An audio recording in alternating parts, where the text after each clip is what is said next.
इससे पहले वाले वीडियो में हम लोग जो है 98 नंबर सवाल तक पढ़ चुके थे। इसमें देखिए 99 नंबर सवाल उत्तर कीजिए तेजी में। प्रकाश का वर्ण विक्षेपण संभव है, तो प्रकाश का वर्ण विक्षेपण प्रिज्म के द्वारा संभव है, तो ऑप्शन ए सही है, प्रिज्म।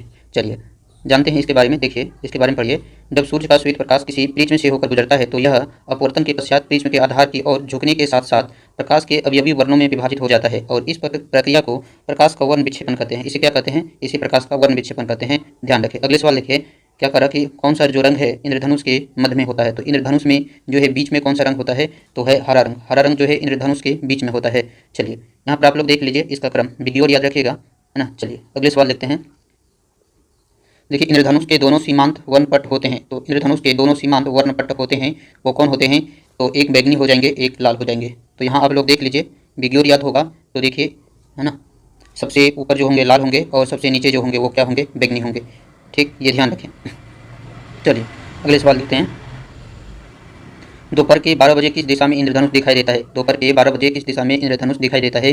तो देखिए दोपहर के 12 बजे इंद्रधनुष जो है नहीं दिखाई देगा, क्योंकि जो सूर्य होता है हमारे ठीक ऊपर होता है, सिर के ऊपर होता है, तो इसलिए ऐसा होता है कि इंद्रधनुष दिखाई नहीं देगा। चलिए जानते हैं इसके बारे में। देखिए दोपहर के 12 बजे सूर्य सीधे सिर के ऊपर होता है, अतः प्रकाश का अपवर्तन वर्षा की बूंदों में नहीं हो पाता है और इंद्रधनुष हमें दिखाई नहीं पड़ेगा। इंद्रधनुष हमेशा सूर्य की दिशा के विपरीत दिशा में दिखाई पड़ता है। ये ध्यान रखिए, इंद्रधनुष हमेशा सूर्य की दिशा के विपरीत दिशा में ही बनता है। आगे देखिए, जब सूर्य पूर्व में होगा तो इंद्रधनुष पश्चिम में बनेगा, जब सूर्य पश्चिम में होगा तो इंद्रधनुष पूर्व में बनेगा। ये ध्यान रखें। अगले सवाल देखिए, एक छड़ी को जल में तिरछी स्थिति में डुबाया गया है। तिरछी स्थिति में डुबाया गया है। यदि बगल से देखा जाए तो छड़ी छोटी और जल की सतह पर झुकी हुई प्रतीत होती है, तो ये क्या है? ये सही है? तेजी में बताएं, ये सही है? तो ये जो है बिल्कुल सही है। और आर देखिए, कारण देखिए, छड़ी से आने वाला प्रकाश जल अणुओं से प्रकीर्णित होकर छड़ी के छोटी एवं झुकी हुई होने का आभास देता है, तो ये गलत है। तो यहाँ पर आर ए सही है, मतलब कथन सही है, कारण गलत है। तो चलिए देखते हैं, कथन सही है कारण गलत है, तो ऑप्शन सी है, ऑप्शन सी सही हो जाएगा। चलिए अगले सवाल देखते हैं हम लोग। देखिए अगले सवाल पढ़िए। यदि कोई व्यक्ति पानी भरी बाल्टी में एक सिक्के को देखता है तो उसे सिक्का अपने वास्तविक स्थल से अपेक्षाकृत निकट लगेगा, क्या ये सही है? अगले देखिए, यदि जल के अंदर कोई व्यक्ति जल तल से ऊपर एक सिक्के को देखता है तो सिक्का अपने वास्तविक स्थल से अपेक्षाकृत अधिक ऊंचाई पर दिखेगा, तो यहाँ पर क्या है? तेजी में बताइए, ये दोनों सही है या दोनों गलत है? क्या है? तेजी में बताइए आप लोग। तो यहाँ पे जो है ये दोनों कथन सही है, दोनों कथन सही है, तो ऑप्शन ए हो जाएगा, दोनों सही है। चलिए जानते हैं इसके बारे में। देखिए दोनों ही परिस्थिति में अपवर्तन का सिद्धांत लागू होगा। इन दोनों ही परिस्थिति में अपवर्तन का सिद्धांत लागू होगा, क्योंकि प्रकाश के एक माध्यम से दूसरे माध्यम में प्रवेश करने पर उसकी दिशा और उसकी चाल में परिवर्तित होगा, उसकी दिशा और उसकी चाल जो है परिवर्तन होता है। प्रथम परिस्थिति में जल से बाहर स्थित प्रेक्षक के संदर्भ में प्रकाश किरण सघन माध्यम से विरल माध्यम में प्रवेश करती है, अतः अपवर्तन के कारण सिक्का अपनी वास्तविक स्थिति से निकट प्रतीत होगा। और दूसरी परिस्थिति में देखिएगा, जल के अंदर स्थित प्रेक्षक के संदर्भ में प्रकाश किरण विरल माध्यम से सघन माध्यम में प्रवेश करती है, अतः सिक्का अपने वास्तविक स्थल से अपेक्षाकृत अधिक ऊंचाई पर दिखाई प्रतीत होगा, अधिक ऊंचाई पर प्रतीत होगा। तो यहाँ पर दोनों कथन सही है। चलिए अगले सवाल के उत्तर कीजिए। जल में वायु का बुलबुला जिसकी भांति व्यवहार करेगा वह है, जल में वायु का बुलबुला जिसकी भांति व्यवहार करेगा वह है, वो क्या है? तो अवतल लेंस। तो जल में वायु का बुलबुला अवतल लेंस की भांति व्यवहार करती है। चलिए जानते हैं इसके बारे में। पानी में डूबा हुआ वायु का बुलबुला जिसकी सतह उत्तल होती है अवतल लेंस की भांति व्यवहार करता है। यहाँ पर ध्यान रखें, अवतल लेंस को अपसारी लेंस भी कहते हैं। तो सवाल बनेगा अपसारी लेंस किसे बोलते हैं, तो आप लोग को बताना है अवतल लेंस, अवतल लेंस। आगे देखिए, पानी का अपवर्तनांक वायु से अधिक होता है, इसलिए जल में डूबे हुए बुलबुले का लेंस की जो प्रकृति होगी बदल जाती है, उसकी प्रकृति क्या होती है? बदल जाती है। चलिए अगले सवाल। जल के अंदर अगले सवाल देखिए, जल के अंदर वायु का बुलबुला व्यवहार करता है, तो जल के अंदर वायु का बुलबुला अपसारी लेंस जैसा व्यवहार करता है। अपसारी लेंस किसे बोलते हैं? अभी देख चुके थे, अवतल लेंस को अपसारी लेंस बोलते हैं। चलिए आप लोग बताइए, अभिसारी लेंस किसे बोलते हैं? अभिसारी लेंस किसे बोलते हैं?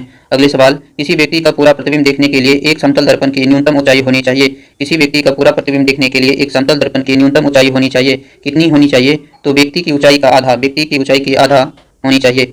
चलिए अगले सवाल देखते हैं हम लोग। तो यहाँ पर आधा ऊंचाई है, तो पूरे फोटो अपना देख सकते हैं। अगर आप जितना ऊंचे हैं, जितने लंबे हैं, आप जो है अपने आधा लंबाई का कोई मिरर बना ले, दर्पण बना ले, और उसमें चेहरा देखिए, पूरे चेहरा दिखाई पड़ेगा आपका।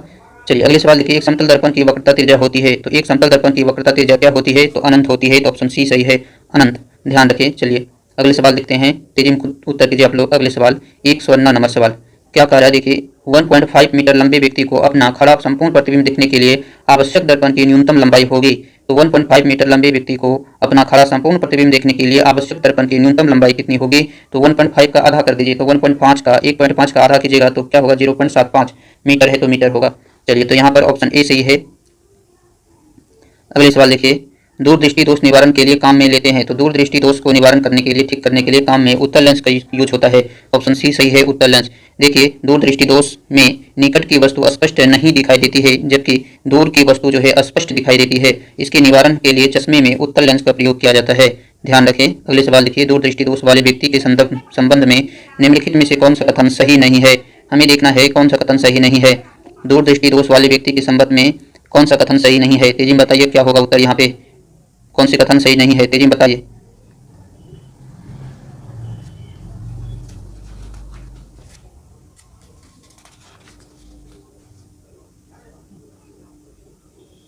तो आप लोग उत्तर कर लिए होंगे। तो इसका उत्तर देखिए कौन सा कथन सही नहीं है। एक नंबर पढ़िए, ए नंबर, व्यक्ति दूर के पिंडों को स्पष्ट देख सकता है। तो बिल्कुल ठीक है। लेंस का बी नंबर देखिए, लेंस का नव्यांतर अधिक होता है, तो ये भी ठीक है। और सी नंबर पढ़िएगा, निकट से पिंडों का प्रतिबिंब रेटिना के पीछे फोकस होता है, तो ये भी जो है बिल्कुल ठीक है। और तो ये तीनों सही है, तो डी नंबर गलत है। देखते हैं, इस दोष को ठीक करने के लिए अवतल लेंस का यूज होता है। तो क्या दूरदृष्टि दोष को ठीक करने के लिए अवतल लेंस का उपयोग करते हैं? तो नहीं, दूरदृष्टि दोष को ठीक करने के लिए उत्तल लेंस का यूज होता है। तो ऑप्शन यहाँ पर क्या हो जाएगा? डी। ऑप्शन डी जो है वो बिल्कुल गलत है।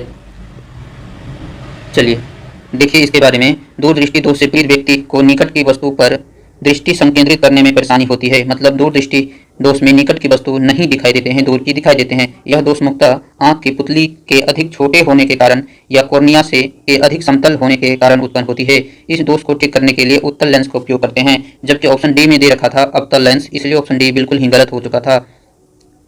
अगले सवाल देखिए, निकट दृष्टि दोष दूर करने के लिए निम्नलिखित में से कौन सा लेंस उपयोग में लाया जाता है? तो निकट दृष्टि दोष को दूर करने के लिए अवतल लेंस का यूज करते हैं। अवतल लेंस, इसी को क्या बोलते हैं? अपसारी लेंस।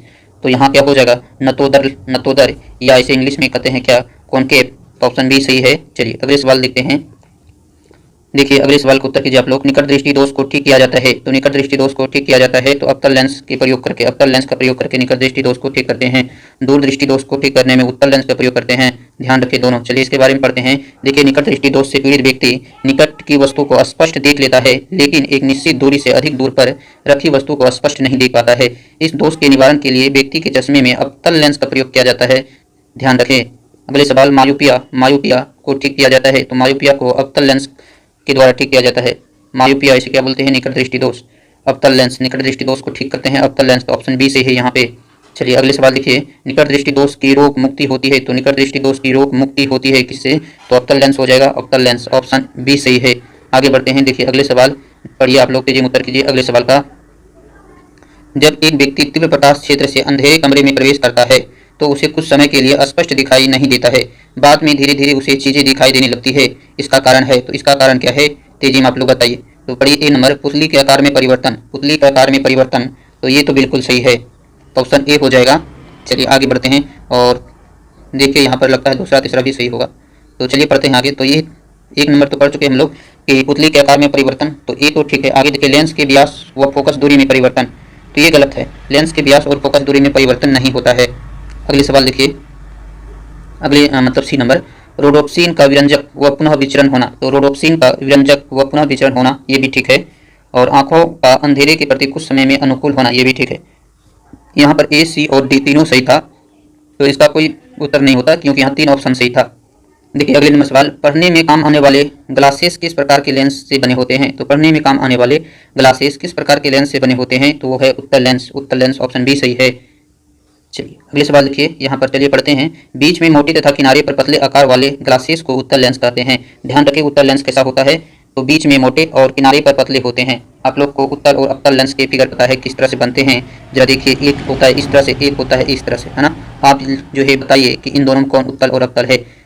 चलिए तो क्या देख रहे थे हम लोग कि बीच में मोटे तथा किनारे पर पतले आकार वाले ग्लासेस को उत्तल लेंस कहते हैं। यह अनंत से आने वाली किरण को सिकोड़ता है, अनंत से आने वाली किरणों को क्या करता है? ये सिकोड़ता है। इसे अभिसारी लेंस भी कहते हैं। ये मोस्ट इंपोर्टेंट, इसे ध्यान रखिएगा, सवाल पूछा जाता है कि अभिसारी लेंस किसे बोलते हैं? तो अभिसारी लेंस जो है उत्तल लेंस को बोलते हैं। आगे देखिए, उत्तल लेंस या अभिसारी लेंस का उपयोग पढ़ने में काम आने वाले ग्लासेस में करते हैं। यह दूरदृष्टि दोष के निवारण में प्रयुक्त होते हैं। दूरदृष्टि दोष को दूर करने में उत्तल लेंस का प्रयोग करते हैं। ध्यान रखें कि आंखों में संकीर्णन होता है, तो आंखों में संकीर्णन किसके कारण होता है, किसके परिवर्तन के कारण, तो लेंस की उत्तलता में परिवर्तन होने के कारण। तो ऑप्शन ए सही है। चलिए अगले सवाल देखिए और उत्तर कीजिए। आप लोग पढ़िए कौन एक सही नहीं है, कौन सही नहीं है, आपको गलत देखना है और गलत देखिए तेजी में। ए नंबर पढ़िए। मृग तृष्णा एक प्रकाशिक भ्रम है जो पूर्ण आंतरिक परावर्तन से उत्पन्न होती है, तो ये बिल्कुल ठीक है।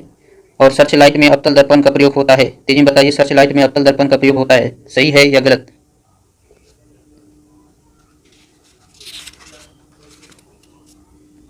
तो आप लोग पढ़ लिए होंगे सर्च लाइट में अवतल दर्पण का प्रयोग होता है, तो बिल्कुल ये सही है। सी नंबर देखिए। गर्मी में सामान्यतः सफेद या हल्के रंगों वाले कपड़े गाढ़े रंग के कपड़े की तुलना में वरीय माने जाते हैं, तो ये भी क्या है, बिल्कुल सही है। और डी नंबर पढ़िए। एक छोटे छिद्र वाले उत्तल दर्पण डॉक्टरों द्वारा रोगियों के नाक कान गले की जांच करने में, तो ये बिल्कुल गलत है, क्योंकि आप सभी को पता है कि जो डॉक्टर यूज करते हैं नाक कान गले की जांच में अवतल दर्पण का उपयोग करते हैं, उत्तल दर्पण का नहीं अवतल दर्पण का उपयोग करते हैं। तो यहाँ पर गलत पूछ रहा था, तो ऑप्शन डी है, ऑप्शन डी बिल्कुल ही गलत है। चलिए आगे देखते हैं, यहाँ पर पढ़ लीजिए कि हेड मिरर का उपयोग डॉक्टर द्वारा कान नाक एवं गले की जांच करने के लिए किया जाता है। यह एक छोटे छिद्र वाला अवतल दर्पण होता है, तो ये अवतल दर्पण का उपयोग करते हैं। वहां पर उत्तल था इसलिए गलत था। अगले सवाल देखिए। खोज बत्ती में दर्पण जो प्रयुक्त होता है वो है, तो खोज बत्ती में जो दर्पण प्रयोग होता है वो कौन सा है, नतोदर दर्पण है, नतोदर दर्पण है, तो ऑप्शन ए सही है, ऑप्शन ए सही यहाँ पे। चलिए देखते हैं इसके बारे में। कारों की हेडलाइट खोज बत्ती आदि में परावर्तक के रूप में अवतल या नतोदर दर्पण का उपयोग करते हैं, अवतल या नतोदर दर्पण का उपयोग करते हैं। अवतल दर्पण के प्रयोग द्वारा खोज बत्ती से समांतर प्रकाश किरण पुंज उत्पन्न होती है। अगले सवाल देखिए, तेजी में उत्तर कीजिए। स्पष्ट दृष्टि की न्यूनतम दूरी होती है, तो स्पष्ट दृष्टि की न्यूनतम दूरी कितना होता है, 25 सेंटीमीटर, 25 सेंटीमीटर होती है। समान आंखों के लिए स्पष्ट दृष्टि की न्यूनतम दूरी कितनी होती है, तो समान आंखों के लिए स्पष्ट दृष्टि की न्यूनतम दूरी 25 सेंटीमीटर होती है, तो ऑप्शन डी सही यहाँ पे। अगले सवाल देखिए, आप लोग तेजी में उत्तर कीजिए अगले सवाल का। देखिए, मानव की समान स्वस्थ आंख के लिए स्पष्ट दृष्टि की न्यूनतम दूरी मानी जाती है, तो कितनी, 25 सेंटीमीटर। तो मानव की समान स्वस्थ आंख के लिए स्पष्ट दृष्टि की न्यूनतम दूरी मानी जाती है 25 सेंटीमीटर, 25 सेंटीमीटर यहाँ पर डी सही है। अगले सवाल। आंख के लेंस का फोकस दूरी किसके कार्य से परिवर्तित होती है, तो आंख के लेंस का फोकस दूरी किसके कार्य से परिवर्तित होती है, तो किसके कार्य से परिवर्तित होगी। 24 नंबर सवाल, तेजी में उत्तर कीजिए आप लोग। तो तेजी आप लोग कर लिए होंगे। तो क्या था सवाल, आंख के लेंस का फोकस दूरी किसके कार्य से परिवर्तित होती है, पुतली, गलत है। रेटिना, ये भी नहीं होगा। देखिए क्या होगा, सिलियरी मांसपेशी, सिलियरी मांसपेशी, तो ऑप्शन सी सही है यहाँ पे, सिलियरी मांसपेशी। चलिए तो अगले सवाल देखते हैं, तो यहाँ पर सी सही था। चलिए इसके बारे में जानते हैं। सिलियरी मांसपेशी के शिथिलन संकुचन से आंख के लेंस की मोटाई में परिवर्तन होता है, ध्यान रखें, जिसके फलस्वरूप आंख के लेंस की फोकस दूरी परिवर्तित हो जाती है। ये लेंस की शक्ति मापी जाती है, तो लेंस की शक्ति जो है किससे मापते हैं, डायोप्टर से, ऑप्शन ए सही है, डायोप्टर। चलिए आगे बढ़ते हैं, और यहाँ पर आपको ध्यान रखना है कि एक लेंस की क्षमता या शक्ति, इसे पी से लिखेंगे, फोकस दूरी के प्रतिलोम के बराबर होती है, जबकि फोकस दूरी जो है मीटर में मापते हैं। और ये फार्मूला ध्यान रखें, न्यूमेरिकल बनाने में काम देगा। पी बराबर जो होता है 1/f, और एफ मीटर में आपको जो है एफ बराबर देगा कुछ, जैसे 10 सेंटीमीटर, 15 सेंटीमीटर, एफ बराबर सेंटीमीटर में देगा और पी कुछ लेगा। तो आप इस टाइप के न्यूमेरिकल कैसे बनाइएगा, सेंटीमीटर को मीटर में चेंज करके पी निकाल सकते हैं। देखिए, लेंस क्षमता का मात्रक डायप्टर होता है, इसे संकेत में डी से प्रदर्शित करते हैं। लेंस, उत्तल लेंस की क्षमता धनात्मक और अवतल लेंस की क्षमता जो है ऋणात्मक होती है। ये भी ध्यान रखें कि उत्तल लेंस की क्षमता धनात्मक और अवतल लेंस की क्षमता होती है ऋणात्मक होती है। तो न्यूमेरिकल बनाने में आपका ये बहुत मदद करेगा। इस टाइप के न्यूमेरिकल बनेगा तो ये फॉर्मूला यूज कीजिएगा, और हो सकता है कि दो ऑप्शन एक जैसा हो, एक में प्लस एक में माइनस, तब आपको ये बात पता रहेगा, तब उत्तर छांट पाइएगा कि उत्तल लेंस की क्षमता धनात्मक और अवतल लेंस की क्षमता ऋणात्मक होती है। चलिए अगले सवाल देखते हैं। लेंस की क्षमता मापी जाती है, तो लेंस की क्षमता किससे मापते हैं, डायोप्टर से, ऑप्शन डी सही है। देखिए ये 66वीं बीपीएससी में पूछा गया सवाल है, कितने आसान सवाल बीपीएससी पूछते हैं। देखिए अगले सवाल, यदि किसी ऐनक के लेंस की क्षमता मतलब पावर +2 डायोप्टर है, देखिए सवाल बन चुका है, अभी बताए थे, तो इसका फोकस दूरी क्या होगी, फोकस दूरी होगी तो जस्ट वो वाले फार्मूला जो हमने पढ़ रखा था अभी कि P बराबर 1/f, P बराबर 1/f, और f मीटर में था, तो इस पर आप बना लीजिए, इस पर आप बना लीजिए, 50 सेंटीमीटर जो है उत्तर निकल जाएगा। देखिए उसी पर बनाया गया है ये, है ना। चलिए अगले सवाल देखिए। धूप के चश्मे की पावर होती है, धूप के चश्मे की पावर जो होती है शून्य डायोप्टर, 0 डायोप्टर, ऑप्शन ए सही है। धूप के चश्मे की पावर 0 डायोप्टर मतलब शून्य डायोप्टर होती है। अगले सवाल देखिए। समान फोकस दूरी वाले कांच के दो लेंस जिसमें एक उत्तल तथा दूसरा अवतल हैं, एक दूसरे से सटाकर रखे गए हैं, इस युग्म का व्यवहार क्या होगा। तो समान फोकस दूरी वाले कांच के दो लेंस जिसमें एक उत्तल तथा दूसरा अवतल लेंस है, एक दूसरे से सटाकर रखे गए हैं, तो इसका व्यवहार जो होगा कांच के समतल चादर की भांति व्यवहार करेगी। कांच के समतल चादर की भांति व्यवहार करेगा, ये तो ऑप्शन सी सही है। चलिए जानते हैं इसके बारे में, आप लोग पढ़िए इसे। इस समान फोकस दूरी वाले अभिसारी एवं अपसारी लेंस को एक साथ सटाकर रखने पर वे कांच की समतल प्लेट की तरह व्यवहार करेंगे, क्योंकि अभिसारी लेंस की फोकस दूरी धनात्मक और अपसारी लेंस की फोकस दूरी ऋणात्मक होती है, जिससे कि दोनों लेंसों के युग्म में प्रतिफल शून्य हो जाता है और यह संयुग्मन समतल प्लेट की तरह काम करता है। ध्यान रखें। अगले सवाल देखिए, कैमरे द्वारा द्वारक और कपाट गति का निम्नलिखित में से कौन सा संयोग अधिकतम उद्भासन देने देगा, अधिकतम उद्भासन होने देगा? तो कौन होने देगा? F22 और 1/60। तो F22 और आगे देखिएगा तो 1/60, तो ऑप्शन ए सही है यहाँ पर। चलिए यहाँ पर देख लीजिए आप, कैमरे का उद्भासन कैमरे के द्वारक के क्षेत्रफल तथा समय पर निर्भर करता है। ध्यान रखिएगा कि कैमरे का उद्भासन जो है कैमरे के द्वारक के क्षेत्रफल तथा समय पर निर्भर करता है। अगले सवाल देखिए, आंख के रेटिना की परंपरागत कैमरा के निम्नलिखित में से किस भाग से तुलना की जाती है? तो आंख के रेटिना की जो है तुलना कैमरे के किस भाग से करते हैं? तो कैमरा के फिल्म के भाग से करते हैं, तो ऑप्शन ए सही है। देखिए इसके बारे में जानते हैं यहाँ से। आंख का रेटिना परंपरागत कैमरे के फिल्म की तरह कार्य करता है। ध्यान रखें, आंख अपने से टकराने वाली किरणों को विद्युतीय सिग्नल में परिवर्तित कर देता है, जिन्हें दृश्य शिराएं जो है मस्तिष्क तक ले जाती है, जिन्हें दृश्य शिराएं मस्तिष्क तक ले जाती है इन किरणों को।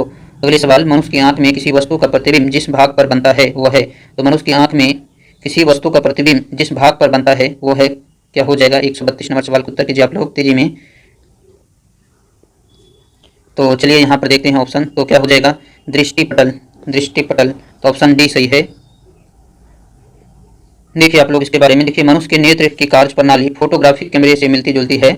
जिस वस्तु को हम देखते हैं उससे चलने वाली किरणों कोर्निया और नेत्रोद्रव से होकर पुतली के रास्ते से लेंस पर पड़ता है। दृष्टिपटल, इसे रेटिना बोलते हैं इंग्लिश में, इसे फोकस कर देता है जहां पर वस्तु का छोटा तथा उल्टा प्रतिबिंब बनता है। ये भी ध्यान रखें, छोटा तथा उल्टा प्रतिबिंब बनता है। अगले सवाल देखिए, मनुष्य की आंख में किसकी अगले सवाल, मनुष्य की आंख में किसी वस्तु का प्रतिबिंब बनता है? तो मनुष्य की आंख में किसी वस्तु का प्रतिबिंब है ना दृष्टिपटल पर बनेगा, मतलब रेटिना पर बनता है।